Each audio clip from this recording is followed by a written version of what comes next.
Café Zoom es una producción de Cuerdos de Atar para Litan Jazz y forma parte de la alianza informativa con Latinoticias. Hola, ¿qué tal? ¿Cómo están?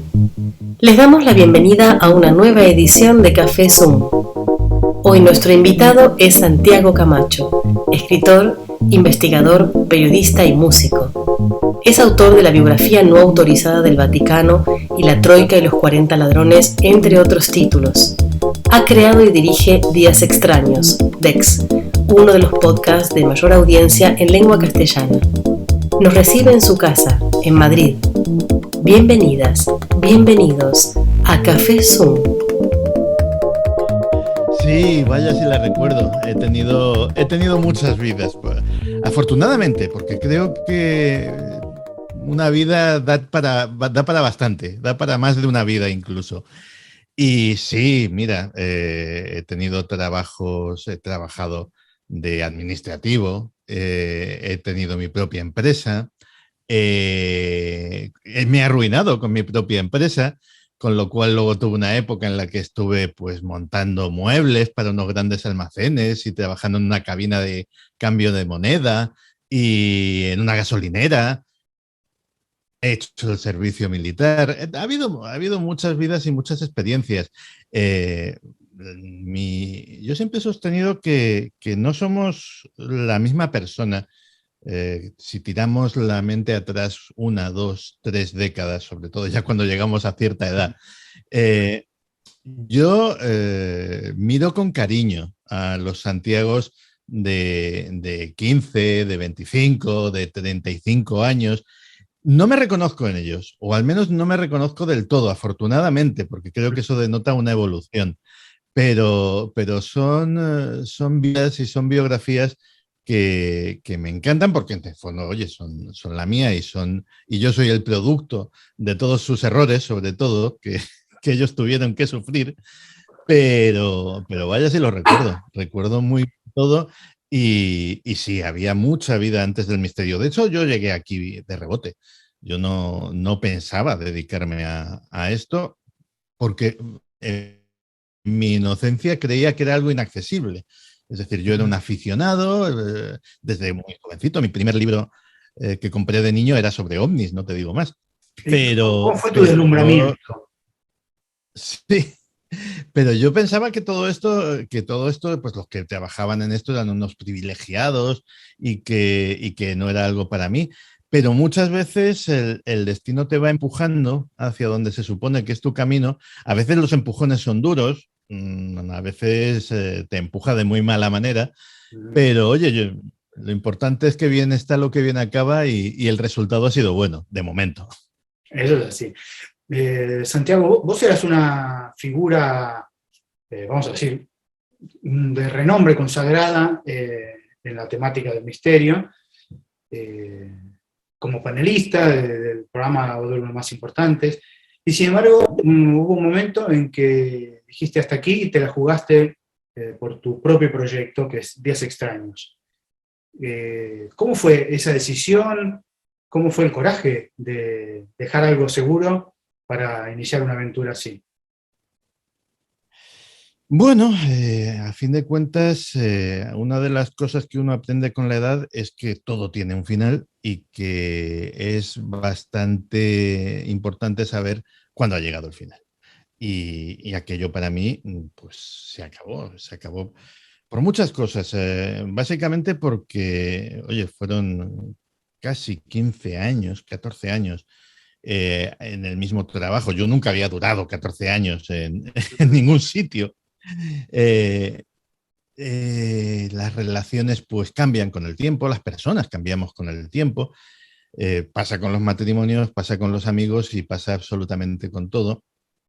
Oye, yo ya no estaba a gusto, te lo digo con absoluta sinceridad. Y esto del podcast lo empecé también por las razones equivocadas. Yo termino llegando a todos sitios de carambola, no sé por qué, pero la razón equivocada era bueno, habíamos terminado Milenio 3, que era el programa de radio que hacíamos en cadena SER, y era mi actividad favorita. Es decir, yo me considero y me he considerado siempre una persona de radio y he trabajado en todos los medios. He trabajado en medio escrito, he escrito libros, he trabajado en televisión y, por supuesto, en radio. Y las satisfacciones que me da el micrófono no las he encontrado en ningún otro sitio. No me las da ningún otro medio. Entonces, el hecho de que se acabase, de que se terminase Milenio 3, para mí fue un pequeño trauma. Entonces, un buen día, dije, pues voy a empezar un podcast, pero básicamente por quitarme el síndrome de abstinencia de micrófono.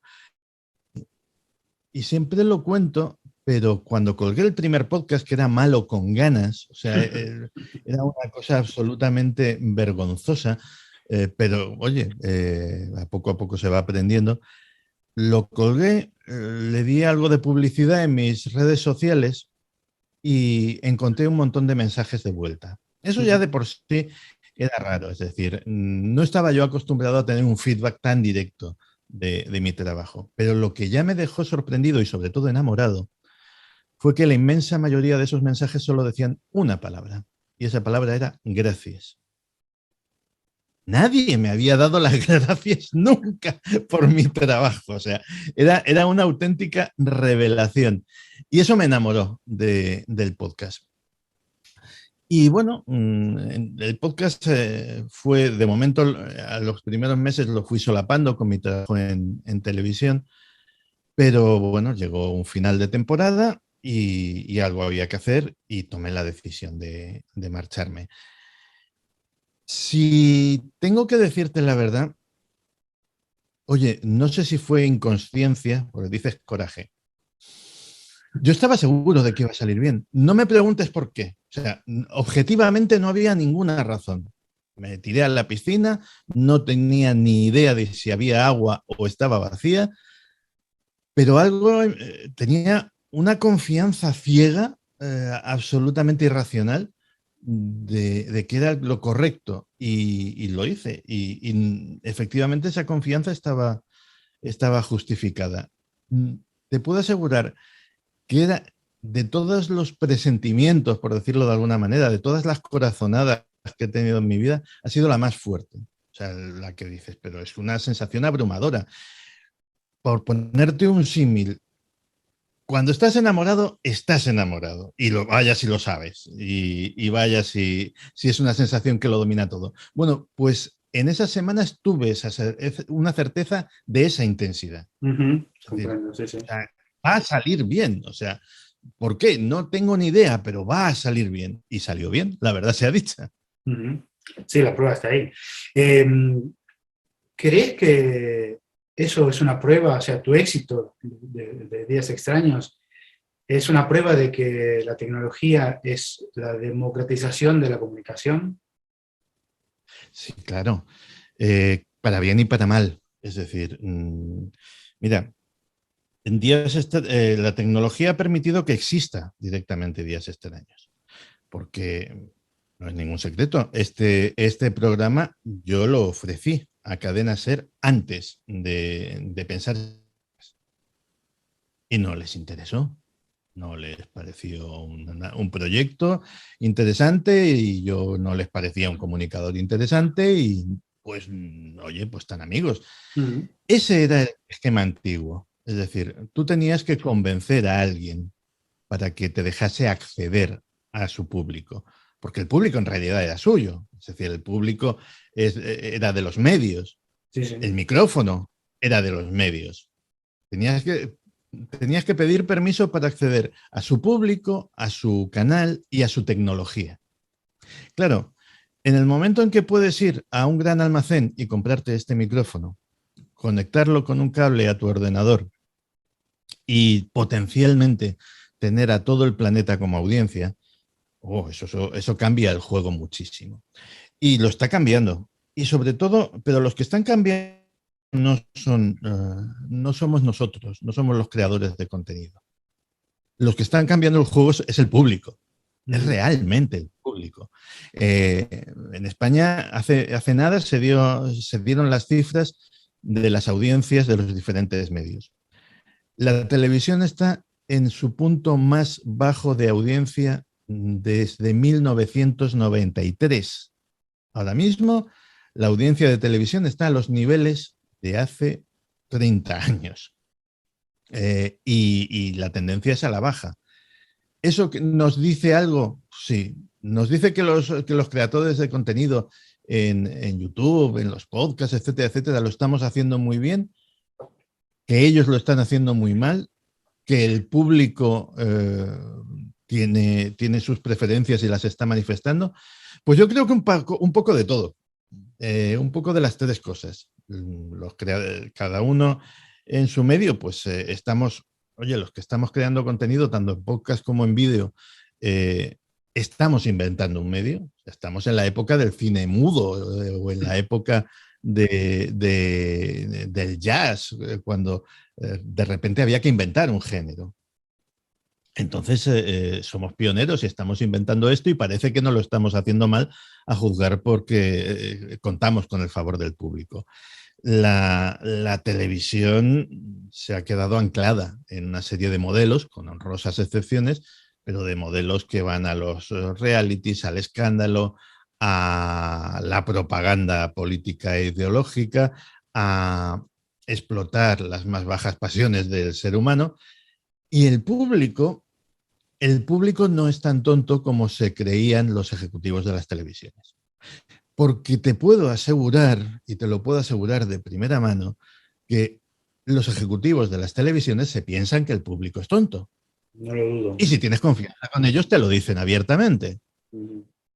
Pues no, resulta que no es tonto y que tiene capacidad para elegir y que tiene criterio, a pesar de todos los intentos que hacen por que ese criterio pues desaparezca, pero todavía hay esperanza para la humanidad y para el público. Como pequeño.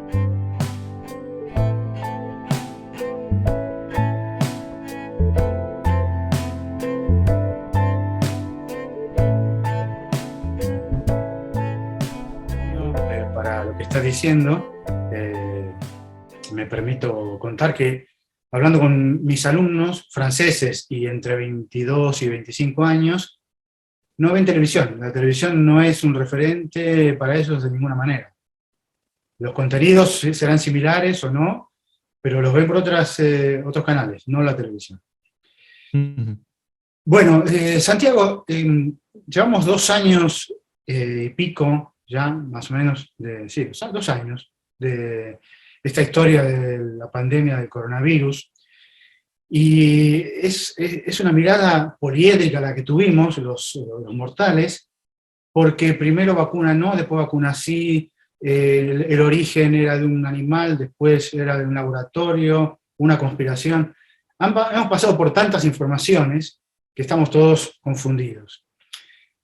Vos como un periodista, escritor también, pero periodista que tiene información que no manejamos la mayoría, me gustaría pedirte una mirada a 2 años vista global sobre esta historia de la pandemia. Es complicado primero porque la historia no ha terminado, lo cual no sabemos cuál va a ser la conclusión, pero ni cuándo, ojalá que pronto. Pero esto, desde luego, ha supuesto un antes y un después. No es algo sin precedentes, ojo, que últimamente en los medios de comunicación, sobre todo, es una palabra de moda. No sin precedentes, no, ha habido precedentes. Y curiosamente, si uno echa la vista atrás a las pandemias pasadas, a la famosa gripe del 18 o a la peste que asoló Londres en el siglo XVI o XVII, no recuerdo ahora mismo bien, descubre cosas muy interesantes. Descubre que se dan los mismos fenómenos, el mismo desconcierto por parte de las autoridades, a la hora de instaurar una serie de medidas que funcionan, que no funcionan, la misma resistencia y desconfianza de la población. Todo esto no lo hemos inventado con el COVID. Todo esto ha sucedido ya una y otra vez en la historia.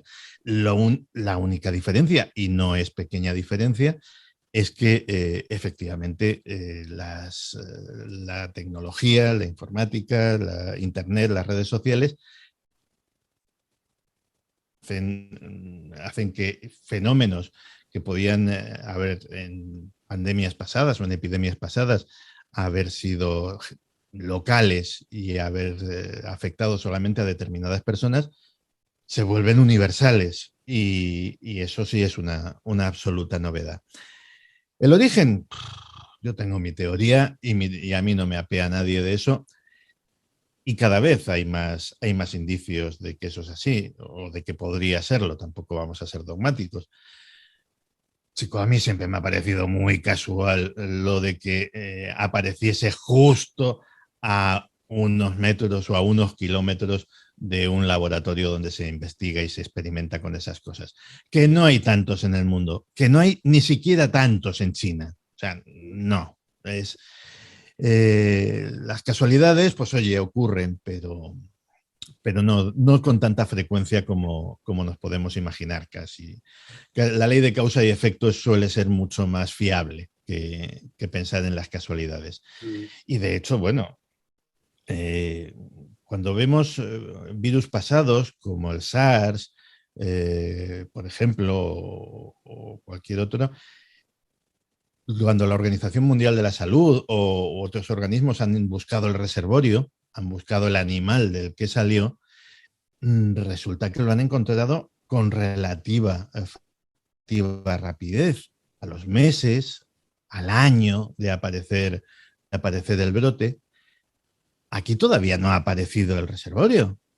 Se han analizado miles de especies, y no estoy exagerando, o sea, miles. No ha aparecido por ningún sitio. Qué raro. ¿Qué es lo que hace a esto tan único? Claro, una de las teorías es tan aterradoramente cutre, tan aterradoramente banal, que quiero pensar que justo esa no es, pero tiene sentido. ¿Te puedes imaginar que algún empleado del famoso laboratorio estuviese sacando animales de contrabando para venderlos en el mercado? Imagínate la posibilidad. O sea, efectivamente aparece en el mercado, pero sale del laboratorio y puede ser por algo tan sumamente mezquino como esto que te he dicho. O no, o simplemente porque las medidas de seguridad no eran las adecuadas, no eran las suficientes y alguien se infectó y salió infectado y lo esparció por allí. Se han sucedido accidentes de laboratorio desde siempre. Desde siempre. El último, o la última, porque fue una mujer, la última fallecida por viruela en el mundo fue un accidente de laboratorio. Fue una chica, una secretaria que trabajaba en un laboratorio y que se infectó pues porque el virus llegó a los conductos de la climatización, del aire acondicionado. Son cosas que pasan, que efectivamente se ha liado muy gorda y que China probablemente no lo va a admitir nunca, pues estamos seguros de eso. Pero yo estoy convencido de que el origen es ese. Por mucho que ya te digo que cada vez aparecen pruebas o indicios que indican en esa dirección. En las peores crisis siempre hay quien saca partido. ¿Quién pensás que en esta crisis de la pandemia está sacando partido? Hombre, eso es cuantificable con datos. Las grandes fortunas, los milmillonarios del mundo, en estos 2 años, de media, han ganado un 50% más de lo que ya tenían. Algunos han duplicado su fortuna. El resto de nosotros no. Yo gano menos que hace 2 años y muchísima gente que nos esté viendo probablemente también. Y alguno no gane nada, porque desgraciadamente se ha llevado por delante muchos negocios y muchas empresas. Económicamente, quien ha ganado está muy claro. ¿Por qué? Pues por muchas razones. En los casos, por ejemplo, de personas vinculadas a la tecnología, como Jeff Bezos, como Mark Zuckerberg, etcétera, etcétera, es que tenían al público cautivo. Es lógico que negocios como Amazon, como Facebook hayan vivido sus 2 años de oro. Porque, ¿qué ibas a hacer en tu casa si no era recurrir a la pantalla? Efectivamente, además, en épocas de crisis, quien está mejor preparado para aprovechar las oportunidades que surgen es las personas que, lógicamente, tienen un capital para en un momento dado invertirlo. Hemos hablado de negocios que van mal, de negocios que han desaparecido o de negocios que se han vendido. Claro, cuando un negocio va mal y hay que venderlo, alguien tiene dinero para comprarlo.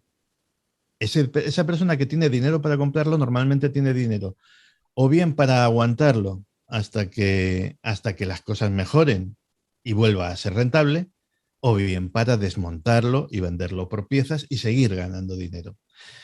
¿Quién ha ganado? Los ricos, obviamente, pero los ricos ganan siempre. La banca siempre gana. Es como en el casino. Entonces, aparte de eso, ¿quién ha perdido? Hemos perdido todos y en muchos aspectos han perdido cosas muy importantes. Ha perdido la democracia, por ejemplo, no solamente porque se hayan tomado medidas más o menos autoritarias en diferentes países o se hayan limitado más o menos los derechos, sino porque la confianza en la democracia se ha quebrado de una forma enorme en una gran cantidad de países, y eso es importante. Ha perdido la ilusión. Los ciudadanos hemos perdido todos en conjunto. Y ganar, pues han ganado unos poquitos. Los populistas han ganado bastante. También las personas que pescan en aguas revueltas, que son de la tesis de que cuanto peor, mejor, pues esas personas lógicamente también están ganando, y están ganando una voz que a lo mejor de otra forma no hubiesen conseguido, o no se hubiese oído tanto. Sur l'horloge de la gare, les pieds d'une femme s'accélèrent, le train ne l'attendra pas. Toutes les journées se ressemblent comme des trous qui bouffent le temps, et la petite heure qui reste, c'est pour sa fille qui l'attend. Tous les choix